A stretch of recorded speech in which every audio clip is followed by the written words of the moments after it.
సమస్యలన్నింటినీ ఆత్మహత్యలను వస్త్ర పరిశ్రమ అనుబంధ సంఘాల ఐక్యత, వస్త్ర పరిశ్రమ అనుబంధ సంఘాల ఐక్యత, వస్త్ర పరిశ్రమ పట్ల ప్రభుత్వ నిర్లక్ష్య వైఖరి, వస్త్ర పరిశ్రమ సమస్యలు పరిష్కరించేంత వరకు నాడు జరిగే బంద్ను ఈరోజు జేఏసీ ఆధ్వర్యం లోపల గూఢప్రతుల పత్రిక ఆవిష్కరణ కార్యక్రమం చేయడం జరిగింది. గత 8 నెలల సంది ఇక్కడ ఉపాధి లేక ఆసాంల వ్యవస్థ బాగా సంక్షోభంలో కుంగిపోయింది. ఈ 8 నెలల నుంచి ఎన్నో దఫాలుగా మేము గవర్నమెంట్కి విన్నవించాలని ఎన్నో రకాలుగా మన కార్యక్రమం చేపట్టడం జరిగింది. అయినా కానీ గవర్నమెంట్ స్పందించకపోవడం వలన రేపటి సంది రీలే నిరాదీక్షలు మరియు వంటవార్పు కార్యక్రమం అంబేద్కర్ దగ్గర చేయడం జరుగుతుంది. కాబట్టి ఈ కార్యక్రమంలో పెద్ద ఎత్తున ఆసాంలు అందరూ పాల్గొని ఈ రిలే నిరాదీక్షలు విజయవంతం చేయాలని చెప్పి కోరుతున్నాము. ఇలా అలాగే మా డిమాండ్ ఏంటంటే 2 మీటర్ల మొత్తం ఉచిత కరెంటు మరియు మిగతా వాటికి సబ్సిడీ రూపాయన ఇవ్వాలని చెప్పి గవర్నమెంట్ డిమాండ్ చేయడం జరుగుతుంది. మరియు అదేవిధంగా యారన్ బ్యాంక్ ఏర్పాటు చేయాలి ఆసాంలకు. మరియు ఉపాధి కొరకు ఉపాధి యథావిధిగా ఉపాధి పోయిన గవర్నమెంట్ ఏ రకంగా ఇచ్చిందో ఈ గవర్నమెంట్ అదే రకంగా మీరు పేర్లు ఏం పెట్టుకున్నా మాకు మాత్రం ఉపాధి తప్పకుండా ఇవ్వాలని చెప్పి ఈ సందర్భంగా తెలియడం జరుగుతుంది. కాబట్టి ప్రతి ఒక్క ఆసామి ఈ కార్యక్రమంలో పెద్ద ఎత్తున పాల్గొని మనం మన డిమాండ్లు సాధించుకోవడానికి మనం అన్ని విధాల ప్రయత్నం చేయాలని చెప్పి ఈ సందర్భంగా పిలుపునివ్వడం జరుగుతుంది. సిరిసిల్ల పవర్లూమ్ వస్త్ర పరిశ్రమ అనుబంధ సంఘాల పరిశ్రమల ఐక్యవేదిక ద్వారా చేపడుతున్నటువంటి రిలే నిరాహార దీక్షలు రేపటి నుండి ప్రారంభమవుతున్నాయి. దీనికి సిరిసిల్లాల నుండి వస్త్ర పరిశ్రమకు సంబంధించినటువంటి పవర్లూమ్స్, అనుబంధ సంఘాల సైజింగ్లు, డైయింగ్లు, దీనికి సంబంధించినటువంటి యజమానులు, కార్మికులు అందరూ కూడా ఈ రిలే నిరాహార దీక్షల్లో పాల్గొని ఈ యొక్క కార్యక్రమాన్ని విజయవంతం చేయడానికి అందరూ సహకరించాలని కోరుతూ, ఏదైతే ఉందో మన సిరిసిల్ల వస్త్ర పరిశ్రమలో ఉన్నటువంటి సమస్యలను ఎన్నోసార్లు ప్రభుత్వానికి విన్నవించుకున్నా కూడా ఏమాత్రం కూడా పట్టించుకోకుండా పెడిచెవిన పెడుతున్నటువంటి దానిని ప్రభుత్వం దృష్టికి తీసుకెళ్లడానికి, ముఖ్యంగా సిరిసిల్లాలో గత 30 సంవత్సరాల నుంచి కొనసాగుతున్నటువంటి విద్యుత్తు సబ్సిడీని ఏదో సాకుతో సెస్ వారు ఎత్తివేసి మనకు చేస్తున్నటువంటి ఇబ్బందులను ప్రభుత్వం దృష్టికి తెలపడానికి ఈ రిలే నిరాహార దీక్షలు చేయడం జరుగుతుంది.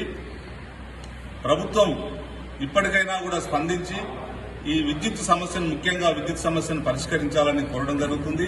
అలాగే ఇతర ప్రభుత్వ ఆర్డర్లు కానీ, కార్మికులకు సంబంధించినటువంటి గతంలో ఉన్నటువంటి స్కీమ్స్ కానీ యథావిధిగా కొనసాగించాలని కోరుతున్నాము. ముఖ్యంగా రేపు రిలే నిరాదీక్షకు అందరూ కూడా పవర్లూమ్ యజమానులు, కార్మికులు, ఆసాములు అందరూ పెద్ద ఎత్తున పాల్గొని విజయవంతం చేయాలని కోరుతున్నాము. జిల్లా వస్త్ర పరిశ్రమలో ప్రధానంగా నెలకొన్నటువంటి విద్యుత్ ఉపాధి సమస్యలు ప్రభుత్వం దృష్టికి తీసుకెళ్లి పరిష్కరించుకోవడంలో భాగంగా మరి సిరిసిల్ల పవర్లూమ్ వస్త్ర పరిశ్రమలో అనుబంధ సంఘాల ఐక్యవేదిక ఆధ్వర్యంలో మరి రేపు జూలై 22వ తేదీ నుండి రిలే నిరాదీక్షలు ప్రారంభించుకోవడం జరుగుతుంది.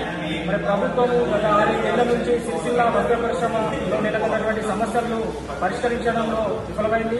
మరి అనేక సార్లు ఈ ప్రభుత్వం దృష్టికి ఇక్కడ సమస్యలను పరిష్కరించాలని చెప్పి ఇక్కడ మంత్రుల దృష్టికి కూడా తీసుకెళ్లినా కూడా ఇప్పటివరకు పూర్తి స్థాయిలో సమస్యలను పరిష్కరించకపోవడం వల్లనే ఈ వస్త్ర పరిశ్రమపై ఆధారపడినటువంటి దాదాపు 10 మంది నేతలు ఆత్మహత్య చేసుకున్నటువంటి పరిస్థితుల్లో మరి ప్రస్తుతం జూలై 23వ తేదీ నుండి అసెంబ్లీ సమావేశాలు ప్రారంభమవుతున్న నేపథ్యంలో మరి రాష్ట్ర ప్రభుత్వం ముఖ్యమంత్రి గారి దృష్టికి మన సిరిసిల్ల వస్త్ర పరిశ్రమ సంక్షోభ సమస్యలను పెద్ద ఎత్తున తీసుకెళ్లి పరిష్కరించుకోవడంలో భాగంగా మరి ఇక్కడ ఉన్నటువంటి సిరిసిల్ల పవర్లూమ్ వస్త్ర పరిశ్రమ అనుబంధ సంఘాలందరూ ఐక్యంగా పెద్ద ఎత్తున రిలే నిరాదీక్షలు, అదేవిధంగా భవిష్యత్ పోరాట కార్యాచరణ కూడా దశలవారీ పోరాటాలను నిర్ణయించుకోవడం జరిగింది. అందులో భాగంగా ఈ రోజు పోస్టర్ ఆవిష్కరణను కూడా ఆవిష్కరించుకోవడం జరిగింది. మరి సిరిసిల్ల వస్త్ర పరిశ్రమలో ఆధారపడి పనిచేస్తున్నటువంటి అన్ని రకాల కార్మికులు, ఆసాములు, యజమానులు కూడా అన్ని వర్గాలు కూడా రేపటి నుంచి జరగబోయేటువంటి మరి పెద్ద ఎత్తున జరుగుతున్న కార్యక్రమాల్లో ప్రతి ఒక్కరు కూడా పాల్గొని ఈ కార్యక్రమాలను విజయవంతం చేసి మన మన మన హక్కులను సాధించుకోవడంలో ప్రతి ఒక్కరు కూడా భాగస్వాములు కావాలని చెప్పి ఈ సందర్భంగా పిలుపునివ్వడం జరుగుతుంది.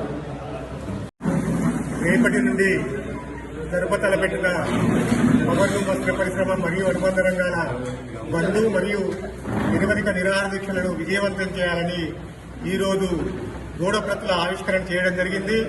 మరి మనం చూస్తూనే ఉన్నాము, ప్రభుత్వము అధికారంలో ఉన్న తెలంగాణ రాష్ట్ర ప్రభుత్వం మొద్దు నిద్ర నటిస్తూ ఉంది. ఆ ఫలితంగానే గత 6 మాసాలుగా సిరిసిల్లాలోని కార్మికులకు, ఆసాములకు, అనుబంధ రంగాల వారికి ఎవ్వరికి కూడా ఉపాధి లేని పరిస్థితులు, కార్మికులు ఆకలి చావు వైపు ముప్పు చూపే పరిస్థితి కనబడుతుంది. ఇప్పటికే 10 మంది కార్మికులు ఆత్మహత్యలు చేసుకున్న పరిస్థితి మనకు స్పష్టంగా కనబడతా ఉంది. అయినా కానీ తెలంగాణ రాష్ట్ర ప్రభుత్వం కానీ అట్లాగే కేంద్రంలో ఉన్న బీజేపీ ప్రభుత్వం కానీ ఇక్కడ కార్మికుల వైపు కన్నెత్తి కూడా చూడడం లేదు. ఫలితంగానే గత్యంతరం లేని పరిస్థితుల్లో రేపటి నుండి పూర్తి స్థాయిలో సిరిసిల్లాలోని వస్త్ర పరిశ్రమ బంద్, అదే క్రమంలో జేఏసీగా ఏర్పడి నిరవధిక నిరాహార దీక్షలు కొనసాగించడానికి నిర్ణయం చేసుకోవడం జరిగింది. దీనికి సిరిసిల్ల వస్త్ర పరిశ్రమలోని అన్ని రంగాల కార్మికులు కానీ, ఆసాములు కానీ తమ వద్ద ఉన్న వస్త్ర పరిశ్రమకు సంబంధించిన అన్ని రకాల వాటిని బంద్ చేయించి రేపటి నుండి జరపతల పెట్టిన నిరాహార దీక్షలో పాల్గొని ఈ నిరాహార దీక్షలను విజయవంతం చేయాలని మేము విజ్ఞప్తి చేస్తా ఉన్నాం.